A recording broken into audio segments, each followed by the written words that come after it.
You said chocolate. So we have chocolate, caramel, sea salt brownies today from Legendary Donuts. Amazing. Yes. So hopefully love it. Mm-hmm. Oh, wow. Yeah. Mm-hmm. That's a good So good. Mm-hmm. So are you ready for your first bite? Yeah, let's do it. Okay. You've said you can't be put in a box. Okay. Or boxed in. But if you were put in a box, what would the label say? Proceed with caution. I think, yeah. Proceed with caution. Why caution? I'm assuming that someone else is opening this box, right? I'm not for everyone, I think. And so some people that open my box are surprised in the best ways, but it's just a lot for them. And then they're like, hi, thank you. I'll put you back in kind of thing. So I read not caution in a bad way, I guess. It's just, I am everything that I want to be every single day. And so it's like, I think that's too much for a lot of people. So caution in that way. So everything you want to be, that sounds like it's very layered. So there's horror, there's glamour, there's nerd, and all of those things. Are you ever surprised by what comes out of your brain and onto the stage? Yeah, every day. Actually, every time I step on the stage, even if it's choreographed, yes, I'm always surprised. Tell me about the gummy bears. Oh my God. Is that a power snack or... I don't know. It's like it's probably the ADHD, like sensory thing. I don't even know. Like, I just have always loved gummy bears. It's been chocolate and gummy bears my whole life, but gummy bears in bed is like the best thing for me. I don't know what it is, but I will buy every kind of gummy bear, but I have my ones that are like my comfort gummy bears. I love the sound of comfort gummy bears, like emotional support gummy bears. Yeah, I am a child at heart, obviously, but like the candy stores that have like the endless amounts of gummies, oh, that's better than porn for me. Let's go. And porn can be pretty good. Yeah. So I love porn. I I love porn, but yeah, no, I love gummies. Like, and a sweet tooth, right? Yeah. I would eat sweets, breakfast, lunch, and dinner. So you and your gummy bears have been performing together since you were 3. And doing various disciplines and dance and things like that. What do you think has shaped you the most into the performer you are today? I think becoming a mom, actually. Yeah. Just like doing what people say I couldn't do. And then I was like, well, now watch me kind of thing. And so I did it 10 times harder after I had a kid, because I was like, said I can't, because everyone did say I couldn't. Succeed from spite. Absolutely. Oh, that is me 100%. Every day. I love when I get to just smirk. There's so much power in a smirk. And a side eye too. I choose battles and I'm the last person to like argue or raise my voice, but I definitely love that power of like doing something and being like, You're welcome. Yeah, bye. Okay, bye. So Carmen Miranda, a very special moment for you. Yeah. What did that gift mean to you as a woman that carries so many different roles in life? Gosh, it meant the world, actually. Like, if anything, I could like makes me want to cry, actually. If anything, it like solidified that I like found burlesque as a community. I found myself, my people.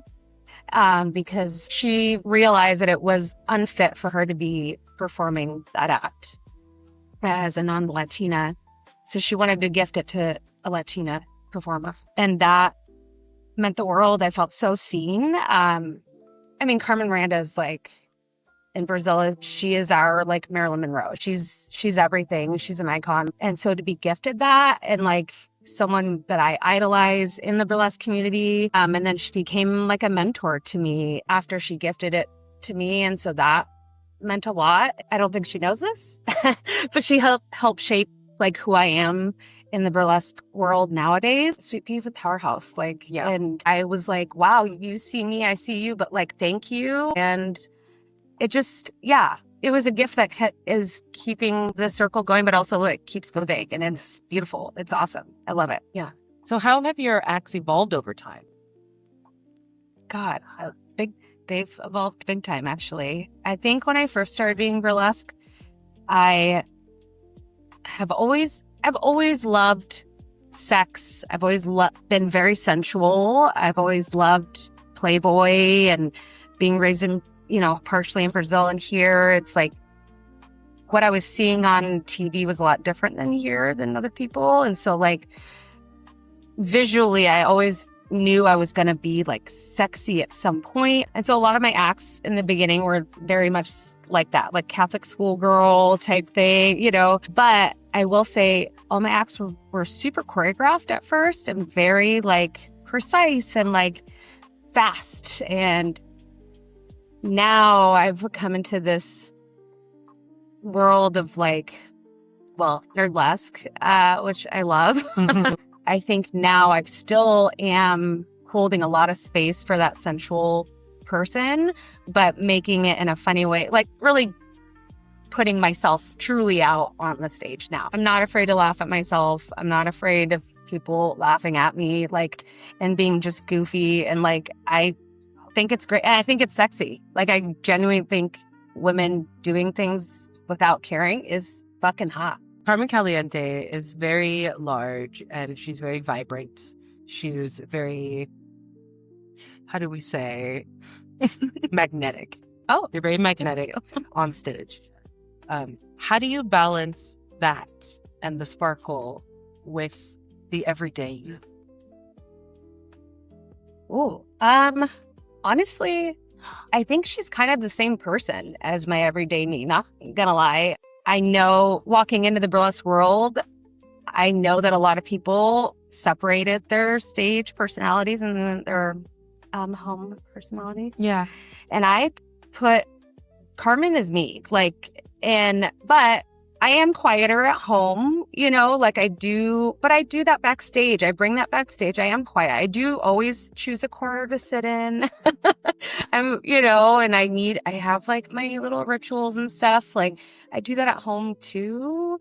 But at work, my workspace, I work alone because I couldn't find a home for my work that was vibrant enough for me, and that I could play my own music and I could be myself. I could speak about the things that I wanted to speak about. And so I created it. And so I bring that on stage too. So she's kind of the same girl. We say at Show Them Burlesque Academy, we always kind of say there's like two general schools of thought surrounding your stage persona. It's either someone that is the complete exact opposite of who you really are, Mm-hmm. or it's like just you cranked up to like 12. Yeah. So you're kind of in the cranked up to 12 camp. Absolutely. I used to think they were two separate people. Uh-huh. And then I would start hosting shows and I would realize this is the same conversation I had at work yesterday, or this is something that I just said on stage and I'm saying it to a client of mine in my everyday life. I don't think I was comfortable with it being me up to 11. I think it scared me on the like aesthetically sexy side of it. Yeah. But it's like, I am very that. I am also very sex positive. I am a little bit of a pervert. Like, absolutely. in my everyday life. Yes. Like, I love giving a good friend a goose. I love that. It's great. Yes. Yeah. And Lavish is the same way. So I think I was just shying away from owning that in my everyday life and kind of being like, well, that's for the stage and this is for that. And it's like, actually, no. And as time went on, I was like, actually, no. It just got exhausting too. It's exhausting. To try to like split them up and like divide what's for Lavish and what's for me and what's for, and it's just like, it's all the same thing. Absolutely. It's all the same thing. Yeah. And I think that's fine. Yeah. Everybody in the pool, right? Yeah, absolutely. I definitely, like when I first started, I even had my troupe do the same thing as like homework. And I was like, write a story about who your persona is. Let's like dive deep on that so that we can bring her to the stage. Mm-hmm. And as I was writing it, I realized immediately, I was like, bitch, this is the same person. Mm-hmm. This is just you. Mm-hmm. Like, and that's been me 100%. Like even the nerd lust stuff, people that don't know me love to see it. But then when they meet me, they're like, what? the fuck did you just do? You know, but then when they get to know me, they're like, that makes all the sense. You know, like you are the biggest nerd we've ever met. You know, none of us are really able to be put in a box. Right. You know, we don't have to look a certain way just because you like horror. Doesn't mean I have to like be a goth girl, you know, or whatever. It's satisfying when someone's surprised by like, oh shit, she knows what she, you know what I mean? You're like, you want to talk about D&D? I will talk to you about D&D. I could probably kick their asses too. Yes, exactly. I'm like, but also, and I will play every part. I'm like, give me, I don't care what character I am. Let's go. I absolutely adore that. So it's pretty obvious that you have this big Brazilian energy. Yeah. And it just pours off of you in waves. The joy, the kisses, the movement. Yeah. How are you savoring your culture in your art right now? Yeah. So my favorite acts that I have are Brazilian acts, my samba acts. Just using the music is very amazing for me, I guess. Just not even visually looking Brazilian on stage, but still using Brazilian music with it. It's really important to me to keep my culture alive in my art because that's what my art is. And educating masses because it really was eye-opening realizing how little people knew about the history of Latin America, but even Brazil alone.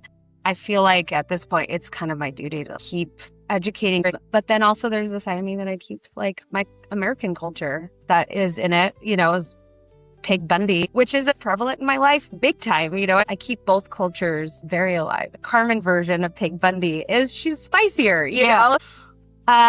She's going to talk back a lot more than like Pig would have, you know? So there's some Latin spice in Pig, you know? So I put it in there for her.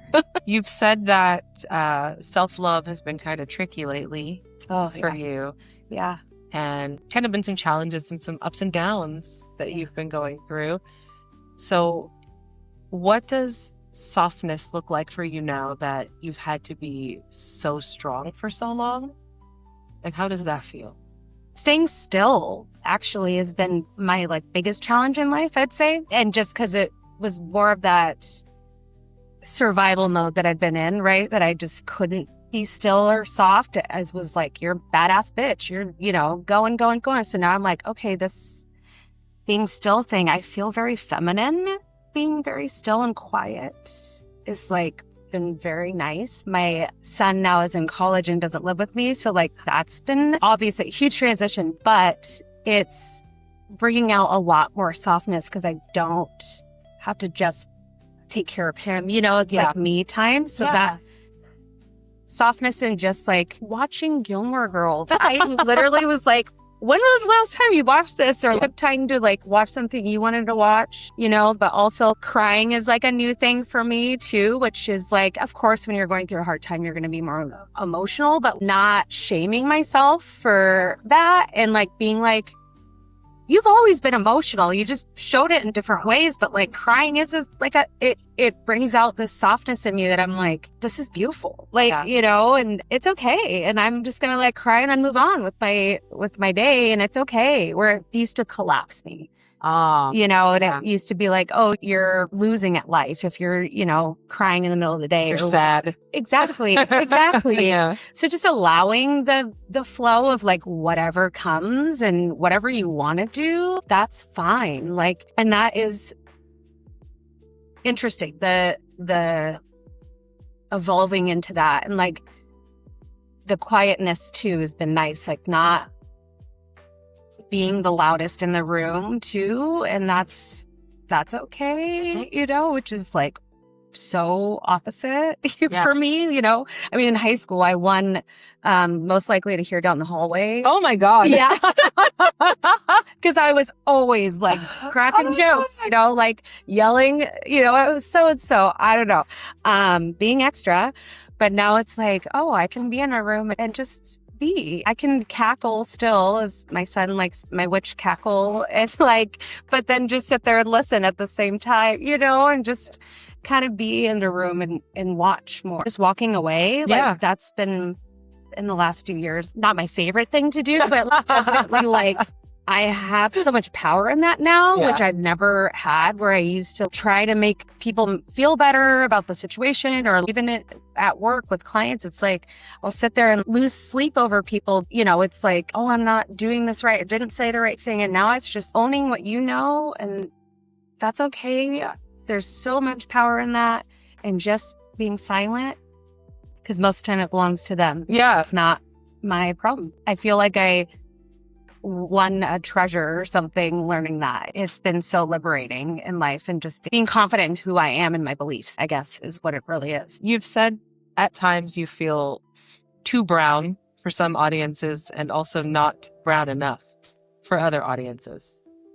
Yeah. How do you navigate that situation while you're creating the art that you produce? I think for a while, I really struggled with that. It was especially coming to a stage with my cultural pieces. There was an act that I didn't want to bring to the stage. I was scared, and I didn't want to get canceled. I didn't, all this stuff. And then, realizing like, no, this is mine too. I was so worried about what people would think, because who they saw walking onto the stage and being like, oh, that's just a white girl. Okay, sure, maybe I'm presenting as such, but you don't know me, and that's not my fault. It doesn't belong to me, whatever. So I did struggle with that big time for a long time. And at Pearl Noir, I had an interview with her some years ago in 2020, and I told her that. I was like, I struggle. I'm always asked what I am because I'm Brazilian. Like, people are like, oh, you're spicy, or you're rude, you beat people up. And then, people are like, but you look white. And it's like, okay, well, do you know the history of my country? And Pearl broke it down. She was like, listen, I'm not Black enough for my Black friends. And I was sobbing while talking to her, and she's like, I feel you. And she started crying. It was beautiful. It was a great conversation, because she's like, I know. No one asks me what I am when I'm home. And so learning, I don't owe an explanation to anyone anymore. I am who I am, and I'll bring to the stage what is appropriate for me to bring to the stage. Mm-hmm. And if I need to educate you, I am more than willing to sit down and tell you why I'm allowed to do this. Honestly, the quietness and being a little bit removed from the burlesque life for the last couple years, honestly, has taught me that. It doesn't matter right now what you look like. You are a person of color. You are Brazilian, but you're Carmen. You do what you do, and you do it best. I had to stop people pleasing, I guess. I think people get confused because you come off as a confident person, but we all have this internal conflict. It's like we're all going to be insecure in some way, but this think of skin color, especially right now in the world, it's like, is that the hill you really want to die on? I have lived this life trying to prove to people that I'm Latin and da-da-da-da. It's like, I don't need to do that, but I'm over it. Yeah. So that's kind of where I'm at now. How do you carry your experiences from your life, and especially your experiences as a mother, onto the stage without losing that raw energy that Carmen Caliente is known for? That's a good question. I guess my experience as a mother, I would say that translates to more my body and what it looks like. I will never forget, I got off stage when I first started doing burlesque, and this woman came up to me and she was sobbing. And she was like, thank you so much for doing what you do. And I was like, what? I was so confused, and being a baby burlesquer, you're just like, I don't know, I'm just doing this new thing. And I can't believe I just did that. But this woman was sobbing, and she goes, I'm a mother of 3, and seeing you up there with the body that you have, I can tell you're a mother. Thank you. And after that changed my life. I was like, I'm doing that for her. I'm doing that for every mother. And also, I don't care. If you're a mom and society says that a body shouldn't look like that, well, now I'm going to do it 10 times harder on stage. So what society says that a mother should look like or do, or how they should live or raise their child, I'm going to do it on stage with an audience that's paying me with a smile on my face. Even raising a kid. in burlesque world is really, really neat too. I would say motherhood and fierceness are hand in hand. I feel like I do bring it every time, even my weird acts, it's like moms can do this too, But you know what I always think about? I always think about the stories that our kids will have to tell other people. Oh. I'm like, I think back, I'm like, oh my gosh, my son will have the best stories about us, or about me, but, or about just the community that I've brought him into and the women that have raised him, in this crazy world. He is not embarrassed of my friends, right? Of course not. Burlesquers. Yeah. But me, he's not even embarrassed. I shouldn't say that. He's my opposite. He's really quiet, And so he just will look at me and just either start walking the other way, or he'll be like, this is a lot. I'm going to go back on my phone, I'm going to let you do you. I'm doing me, Mom. With your son being off to college now, how does it feel for you to be taking up space just for yourself now? Oh my gosh, it's very weird. It's still very new, right? Before he moved out, I thought it was going to be this huge, I'm going to decorate the way I want the house to be. I'm going to have, all of these things that I never was able to buy when I was a mom or when he was little. And I'm realizing I always did that. And as I'm decorating, I'm like, you've always done this and haven't hid who you were around your child, It's not as different as I thought it was going to be. Obviously, the hardest part of not being around him, I got pregnant at 19. So I grew up with a child. Well, this is the first time I'm living alone my whole life, wow. As an adult. It's been him and I. And so that is staggering, it's a little weird. It's quieter, but it's also quiet in a way because we don't talk as much because he's living his best life, it's a good sign, but it's also I find that I am struggling a little bit with trying to figure out what to do with not being needed. Because my everyday life, I'm staying busy. I've always been busy. I've always done whatever the fuck I want, with a child or not. He's come with me, or we'll have days that we were going for 12 hours where he has band practice. I'm dropping him off. I'm going to burlesque practice, dance, whatever. I'll take 2 clients while you're going to school or tutoring or whatever. So that's never stopped. So it's just being you're figuring out how to an adult by yourself. So am I. But I don't know for myself what I want to do. Oh, I'm going to go take a bath. Cool. Okay.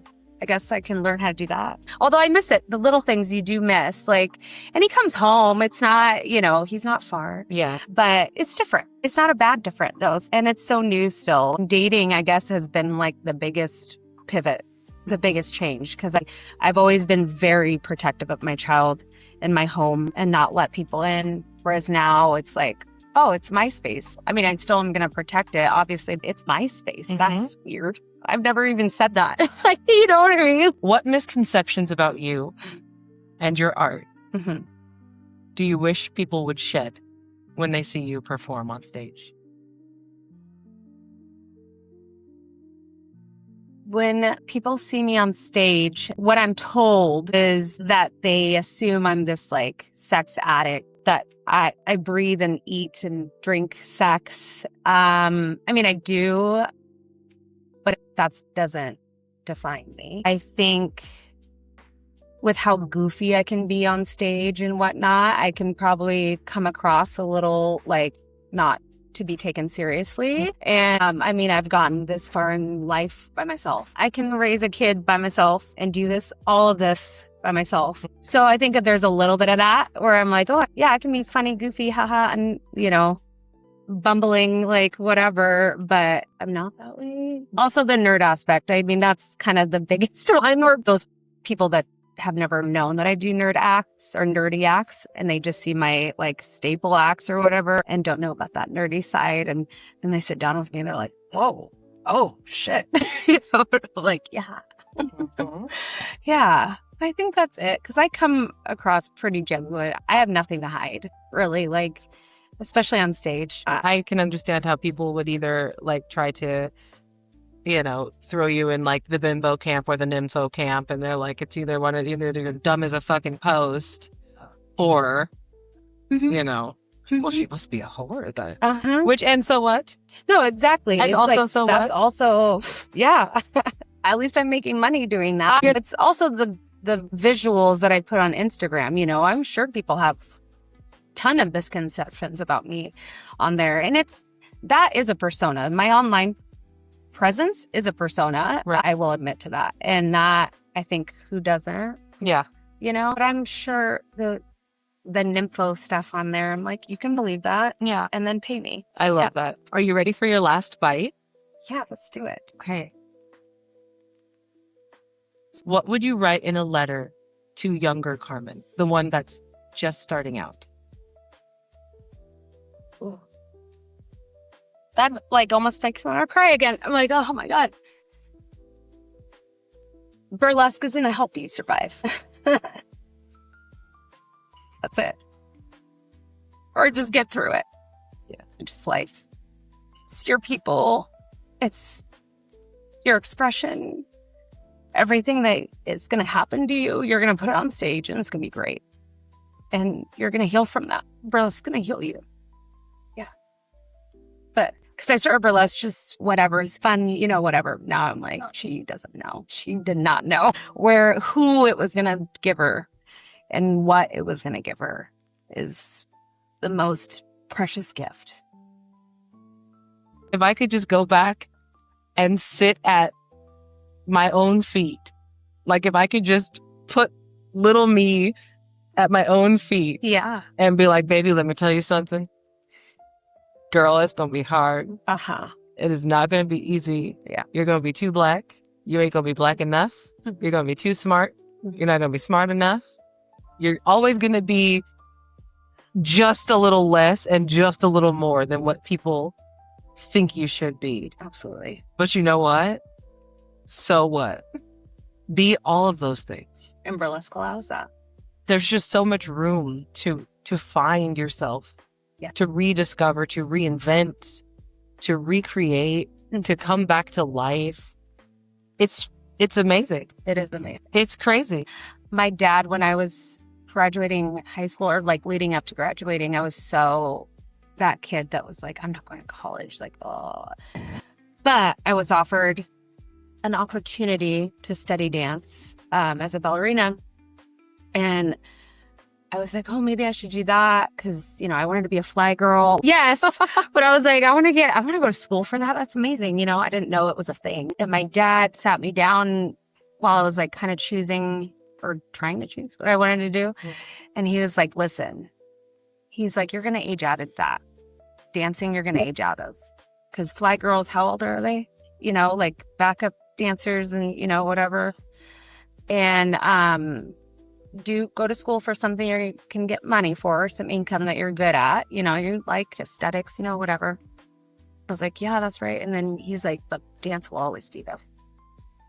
And it's funny because reflecting on that, like he's totally right. But if I would have gone that route of dance, I would have never found burlesque probably, but I would have been kept in a box. Like I would have not been able to truly express myself being in ballet. I was not welcomed into that space. Whereas now I'm so grateful, you know, like the one advice that he gave me my whole life, you know, like he was right. Cause I feel like I'm just like, wow, that's crazy how life brings you down these paths. And now I'm in burlesque and I do whatever I want. I express whatever I want. And in terrible times, you know, like it gives you better art. Show me a ballet that does that. Yeah. Doesn't exist. You know what I mean? It's like, okay, I'm winning now. You know, it literally is the best thing ever. And it is a very rare form of art. You could leave one thing on the table for the next guest. What would you leave? A tissue box. And just say with a note, just being like, just let it flow. Just be you. Be you. Thank you. Thank you. Until our next bite.